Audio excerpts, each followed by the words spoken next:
रात के करीब 9 बजे थे। रायपुर गांव के बाहरी कच्चे रास्ते पर रमेश अकेले चल रहा था।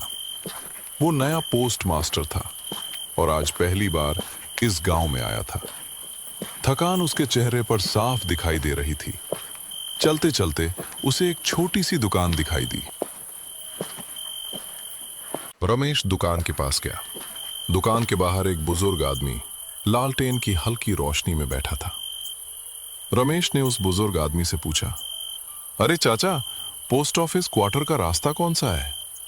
तभी वो बुजुर्ग आदमी ने अपनी गर्दन दाएं तरफ मोड़ के इशारा किया। रमेश समझ गया कि यही रास्ता हो सकता है। तभी वो बुजुर्ग आदमी बोला, तुम वहां क्या करने जा रहे हो? रमेश ने कहा, मैं रायपुर गांव का नया पोस्ट मास्टर। यह सुनते ही बुजुर्ग आदमी बोला, मेरी बात मानो, तुम अभी के अभी अपने गांव लौट जाओ। रमेश को थोड़ा अजीब लगा, लेकिन रमेश बिना कुछ कहे वहां से चला गया। थोड़ी देर बाद वो पोस्ट ऑफिस क्वार्टर पहुंच गया। वहां राजू नाम का कर्मचारी उसका इंतजार कर रहा था। राजू रमेश को कमरे में ले गया और कहा, साहब, ये रहा आपका कमरा और वो है रसोई घर। मैंने खाना बना दिया है, आप खाना खा के सो जाना। रमेश ने कहा, हाँ ठीक है। तभी राजू ने कुछ ऐसा कहा जिससे रमेश के मन में एक डर बैठ गया। राजू ने कहा कि साहब, वो जो खिड़की है उसे मत खोलना। रमेश ने पूछा, क्यों, ऐसा क्या है खिड़की के पीछे? राजू ने कहा, खिड़की के पीछे एक गंदा सा तालाब है। खिड़की खोलते ही घर में बदबू घुस आती है। राजू ने ऐसा कह के बात को टाल दिया। रमेश ने कहा, अच्छा ठीक है। राजू वहां से चला गया। रमेश खाना वगैरह खाकर अपने बेड पर बैठा था। रमेश ने सोचा कि ऐसे खाना खाकर तुरंत बेड पर सोना अच्छा नहीं है। ऐसा सोचकर वो बेड पर ही बैठा रहा। तभी रमेश ने देखा कि राजू ने जिस खिड़की की बात की थी वो खिड़की रमेश के एकदम पास ही थी। और तभी रमेश ने अपने मन में सोचा कि क्यों ना एक बार खिड़की खोलकर देखूं। ऐसा सोचकर वो खिड़की के पास गया और जैसे ही उसने खिड़की खोली, उसके कमरे में एक अजीब सी ठंडी हवा उसके शरीर को छूती हुई अंदर आ गई। उसने देखा खिड़की के बाहर एक सुंदर सा तालाब है। तालाब को देख के उसने सोचा, राजू ने मुझसे झूठ क्यों बोला? यहां पर तो एक सुंदर तालाब है और मुझे कोई बदबू भी तो नहीं आ रही। फिर राजू ने ऐसा क्यों कहा कि खिड़की के पीछे एक गंदा तालाब है? रमेश ने सोचा कि सुबह जब राजू आएगा तो उससे ये पूछ लूंगा। ये सोच के रमेश खिड़की बंद करता है और सो जाता। थकान के कारण रमेश बेड पर लेटते ही गहरी नींद में डूब गया। लेकिन आधी रात को अचानक किसी औरत के रोने की आवाज आई। उस आवाज से रमेश की नींद टूट गई। रमेश ने सोचा, इतनी रात को कौन रो रहा है? फिर उसे एहसास हुआ कि यह आवाज तो खिड़की के पीछे से आ रही है। जैसे ही उसने खिड़की की तरफ देखा, डर के मारे उसकी हालत खराब हो गई, क्योंकि उसने देखा कि खिड़की तो खुली हुई थी, जबकि रमेश ने खिड़की बंद करके लॉक कर दी थी। कुछ पल रुककर रमेश ने हिम्मत जुटाई और वो खिड़की के पास गया, ये देखने के लिए कि खिड़की के पीछे आखिर कौन रो रहा है।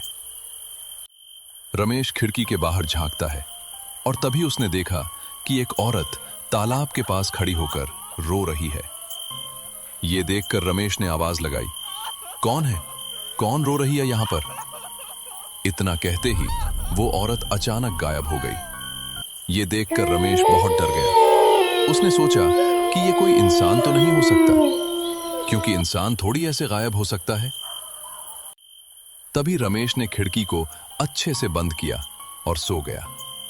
ये सब देखने के बाद उसे नींद तो बिल्कुल नहीं आ रही थी, लेकिन वो कैसे भी करके सो गया। सुबह होते ही रमेश पोस्ट ऑफिस जाने के लिए घर से निकला और तभी रास्ते में उसकी मुलाकात राजू से हो गई। रमेश ने राजू से पूछा कि उस खिड़की के पीछे वाले तालाब में कुछ हुआ था क्या? राजू ने कहा, नहीं, कुछ नहीं, बस तालाब गंदा है और उससे बदबू आती है। रमेश ने कहा, देखो, झूठ मत बोलो। मैंने कल रात वहां एक औरत को देखा था जो बहुत जोर जोर से रो रही थी, और जैसे ही मैंने आवाज लगाई वो गायब हो गई, जैसे वो कोई साया हो। इतना सुनते ही राजू कुछ पल चुप रहा और फिर उसने सारी बातें बता दी। राजू ने बताया, जिस औरत को आपने कल रात देखा था वो इसी गांव की बहू थी। ये गांव उसका ससुराल था और उसके ससुराल वाले उसके साथ बहुत अत्याचार करते थे। फिर एक दिन खबर आई कि उस औरत ने इसी तालाब में खुद की अपनी जान दे दी। बस उसी दिन से उसकी आत्मा उस तालाब के पास भटक रही है। इसी डर से कोई भी उस तालाब के पास नहीं जाता और उसके ससुराल वाले डर के गांव छोड़कर हमेशा के लिए चले गए। अगली रात जब रमेश गहरी नींद में सो रहा था, तभी फिर से उस औरत के रोने की आवाज आने लगी। इस बार रमेश ने हिम्मत की और सीधा उस तालाब के पास चला गया। रमेश ने कहा, तुम यहां से चली जाओ, तुमने अपनी जान खुद ली है, इसमें गांव वालों की क्या गलती है? यह सुनते ही वो आत्मा भड़क गई। गुस्से में उसने कहा, मैंने आत्महत्या नहीं की है, मेरे ससुराल वालों ने मुझे इसी तालाब में डुबो डुबो कर मार डाला था। इतना कहते ही वो आत्मा धीरे धीरे रमेश की तरफ बढ़ने लगी। रमेश डर गया। उसने सोचा, कहीं ये मुझ पर हमला ना कर दे। तभी रमेश ने कहा, मुझे कुछ मत करो, मैं तुम्हारे ससुराल वालों को जरूर सजा दिलवाऊंगा। ये सुनते ही वो आत्मा अचानक शांत हो गई। धीमी आवाज में उसने पूछा, सच में? क्या आप उन लोगों को सजा दिलवाओगे? रमेश ने कहा, हां, वो जहां भी होंगे मैं उन्हें ढूंढकर जरूर सजा दिलवाऊंगा। ये सुनते ही वो आत्मा धीरे धीरे गायब हो गई। और फिर जैसा रमेश ने कहा था उसने वैसा ही किया। उसने उन लोगों को ढूंढ निकाला और उन्हें उनके गुनाहों की सजा दिलवाई। अगर आपको ये कहानी पसंद आई हो तो इस वीडियो को लाइक जरूर करना, और अगर आप ऐसी ही कहानी रोज सुनना चाहते हो तो चैनल को सब्सक्राइब करना मत भूलना।